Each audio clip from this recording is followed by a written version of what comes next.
As I listened to Dan's presentation earlier, and also Shalandra, and their prescription for Europe, what is remarkable is that so many of these prescriptions apply to the United States. You know, I looked at Dan's 8 priorities in his report, and I counted at least 5 of them apply very much to our U.S. economy in terms of boosting productivity, having a more enlightened immigration policy, more focus on innovation. In fact, many of these policy prescriptions were the centerpiece of President Obama's State of the Union address last month. In fact, the day after the State of the Union address, I was talking to President Barroso, and he said, completely unprompted by me, he said, "I loved your President's State of the Union address. I could have written it. It's all about Innovation 2020. It's our plan." So, you know, it is remarkable that developed economies, growth is slowing, we're starved for growth, and we're all focused on innovation and productivity as ways to increase our productivity and growth. So I think in many ways we can look not only, as we look to the future, can look to the past.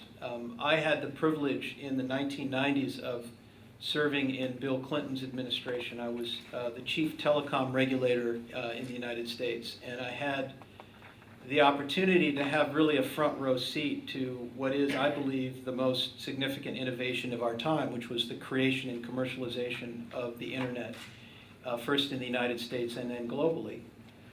And many of, I think, the seeds of our success as developed economies can be found in studying that experience. Because the internet, it was a remarkable development, and it was not just about government R&D investment in technology. That was a part of it. The Defense Department of the United States invested in DARPA, a U.S. government agency, which created the beginnings of the Internet Protocol. But the Internet would not have happened without a networked university system, principally in California. The first email message was sent between UCLA and Stanford. It had a culture of risk capital represented by emerging Silicon Valley venture capital companies that were willing to take risks, aided by a favorable tax policy, and also a policy of restraint in the United States government, including at the FCC, where I was, to not regulate the internet in its infancy and give it space to grow. And I think most importantly, some enlightened immigration policies that encourage skilled labor to come to the United States and work in Silicon Valley. Europe is going to have to quintuple its immigration rates in order to fuel the kind of growth that it needs. Those are remarkable numbers. And so I think a lot of the key to Europe's future lies in people. We are working very hard in the United States government to find areas where we can partner with Europe on the innovation agenda. We've gotten some great advice and input from AmCham, came up with I think it was a 10-point innovation strategy, which we have taken on board.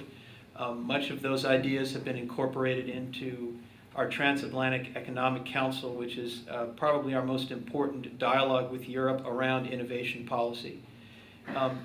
So we have systematically tried to identify industries of the future which we think will create the greatest opportunities for growth in both of our economies.